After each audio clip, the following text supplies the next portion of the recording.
Good morning. Welcome to, wow, that's loud, sorry. Welcome to Lift 2015. For those returning, welcome back. I am super excited to have you all here today. Today, I'm going to talk to you about how relevancy is the new currency, how it's critical and vitally important for every single one of our companies, our clients, to make sure they personalize every single instance they have with their interaction with their consumer, by personalizing content, cadence, and channel.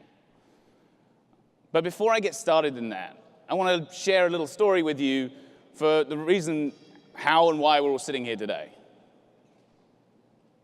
So this is my dad, the guy with the big glasses on in the middle. I grew up in my dad's greengrocer's store. And it was instilled in me as a young child that the consumer came first. My dad knew absolutely everybody that came in that store. And if he didn't know them, he got to know them. And he got to know them so well, he knew exactly what they were going to buy before they did. He would walk them around the store, he knew what they were going to buy, he would take them through their daily action and have them conduct commerce with them. It was a fantastic brand experience. It was a fantastic relevant experience. In fact, it was so relevant and so timely and so wonderful for these customers that they came back time and time again, even when in the 80s the supermarkets came into England. And the supermarkets in the locale around my dad's store stopped selling fruit and vegetables because they came to my dad's store still. They were busing people to the supermarkets, and they would go and they'd have this fantastic experience at the supermarket.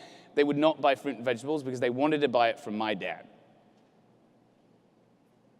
That is what compelled me to create Sailthru. Instilling in me that the consumer came first every single time is what I want to provide to every single one of our clients, providing that experience to your consumer. Now, the funny thing is, this photo's from about 30 years ago after he'd been in business for 30 years. But the funny thing is, back then, he didn't have to contend with the ever-distracted consumer, or as I like to call them, the goldfish. The average consumer has an 8-second attention span. I think they did recent studies recently, and they found that the goldfish is 9, the consumer is now 8. It's dropped from 12 to 8 since we've become more connected. Yes, we do now have attention spans shorter than a goldfish. So it's vitally important we attract the attention of the consumer. Not only that, the consumer's gone from being exposed from about 500 ads a day to about 5,000 a day. Let alone, let's not even think about the amount of emails that come into their inbox, the brands that we see on a daily basis, that as we walk down the street, all of these things are vying for the attention of the consumer. Everything is looking for that person's eyeball to try and attract them in. There's so much of that. And really, not only do we have to attract that attention and keep that attention, but we also realize that marketing is changing. Gartner has stated that 80% of future revenue will come from 20% of your current customer base. 80% generating from 20% of your current customer base. We've actually found that for some of our clients, it's 5-95. 5% of their current customer base are generating 95% of their future revenue. We have to retain every single one of those users. We have been, as a community of marketers, we have focused on acquisition for so long. We now need to focus on retention. We have to retain every single one of these customers. We have to learn from my dad's experience. We have to literally look after every single consumer. Because now we've got to attract them in the 8 seconds, but now we've got to keep them as well. And so marketing needs a new mantra. We need to live a new mantra. And that is that relevancy is the new currency.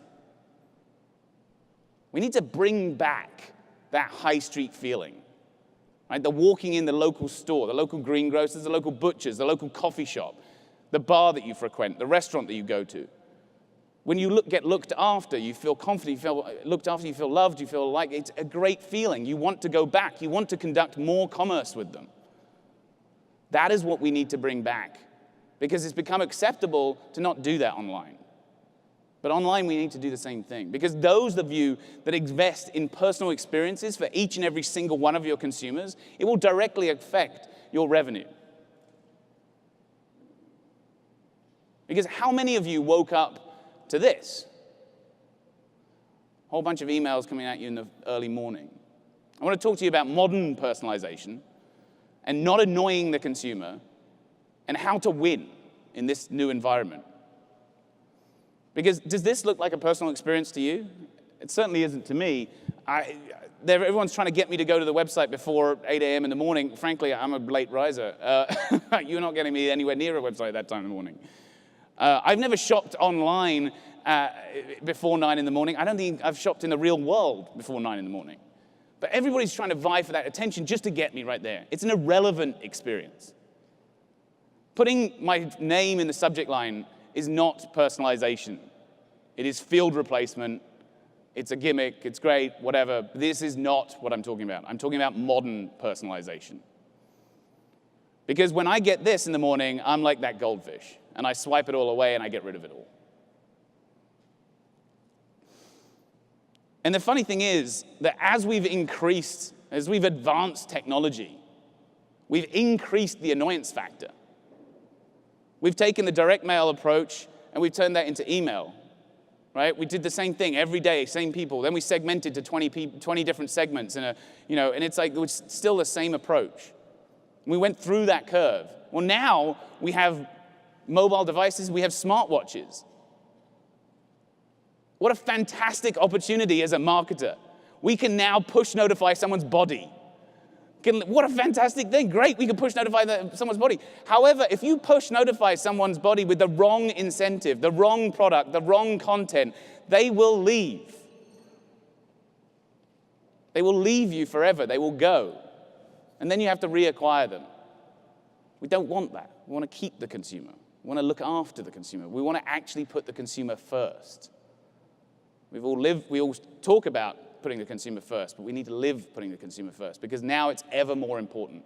People are more connected, there'll be higher speeds, there'll be more wearables, and the more attention that's being vied for that consumer, for that goldfish, is vitally important that it's relevant, and it's a relevant experience. Because if you deliver a relevant experience to my smartwatch, then I am very much more likely to engage with the brand.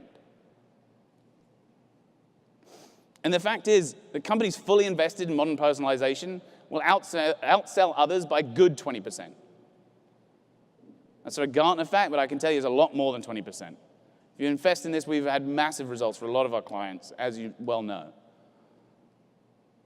So the question is, how do you achieve this? How do you achieve modern personalization? Well, we do that by content, cadence, and channel. So let's start with content. So this is an example from Country Outfitter, one of our clients.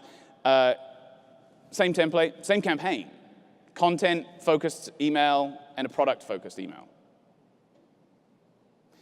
Imagine, if you will, that you walk into a physical retail store. And you walk in, and the sales representative says to you in the morning, as you walk through the door, "Good morning, can I help you?" You say, "Actually, I'm just looking, I'm just browsing right now." But then that sales representative says, "Can I help you? Can I help you? Can I help you? Can I help you? How about this? How about this? How about this? 20% off if you buy now. 20% off. 20% off." That would be an ugly experience. But somehow we think this is okay to do online. A good experience of that would be walking into the store, and the sales representative says, "Hey, good morning. Can I help you?" And you say, "Actually, I'm just browsing." And they say, "Okay." And then what do? They go and they look for buying signals. They watch you for buying signals, and when they see them, they walk up to you and they say, "Oh, can I get you a changing room?" You say, "Yes, actually, I would really like to try this on." And they're like, "Okay, great. Would you like to try this and this? Because I think it would go really well with that shirt." That's a pleasant experience. That's a great experience. That's something that I'm going to come back time and time again to do because I enjoyed it. That's what Country Outfitter is doing. When someone is not showing a buying signal, they're sharing content with them. Content the consumer has not yet engaged with, content that we know the consumer is interested in because we're following their traffic. We know all of this, so we're able to nurture that person, give them a value exchange for the right to be in their inbox, and bring them back. Not only has this created much more longer customer lifetime value, but it's increased the frequency of purchase and the average order value. The next thing is cadence. You have to look at cadence. And cadence is two things, really. There's time of day. One of our clients, Just Fab, had a great increase of, I think, over 40% just from sending at the time that someone is most likely to convert, most engaged, right?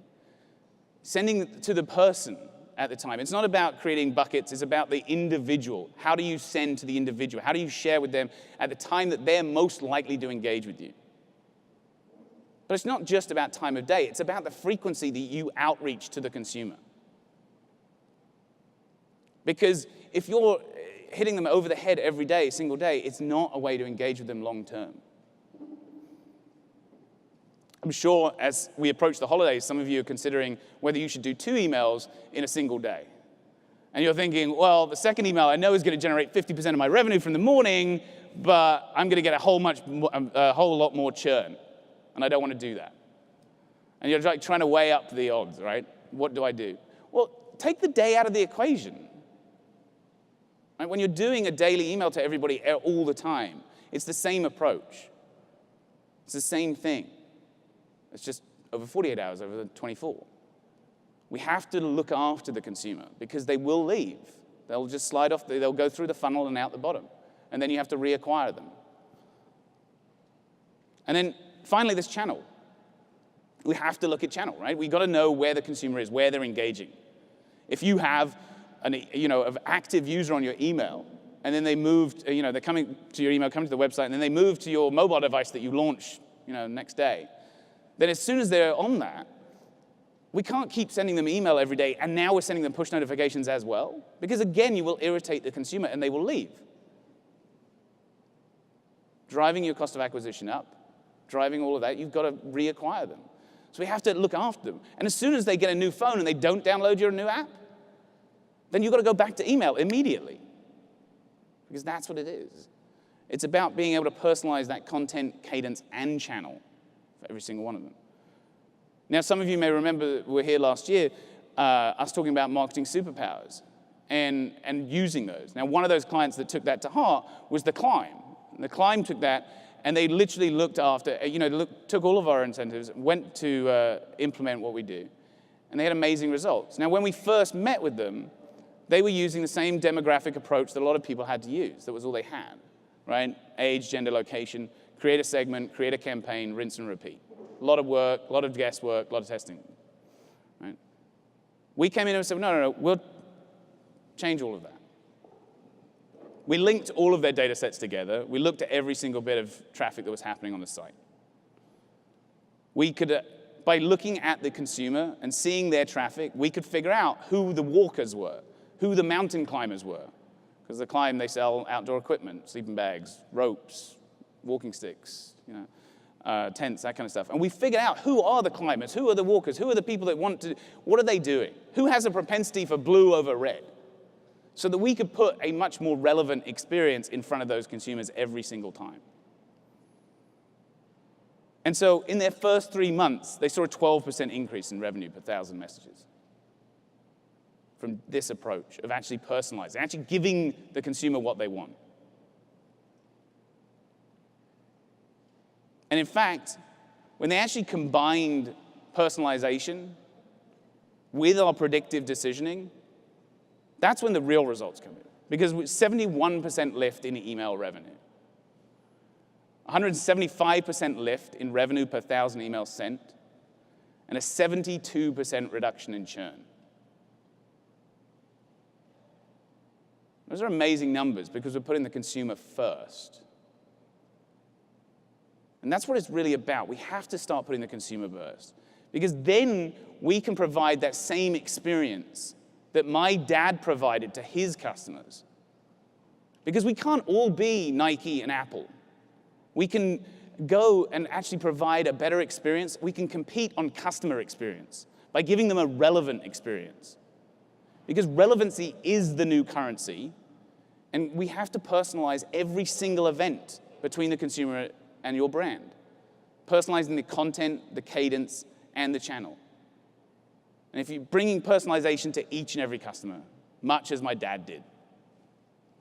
Thank you very much.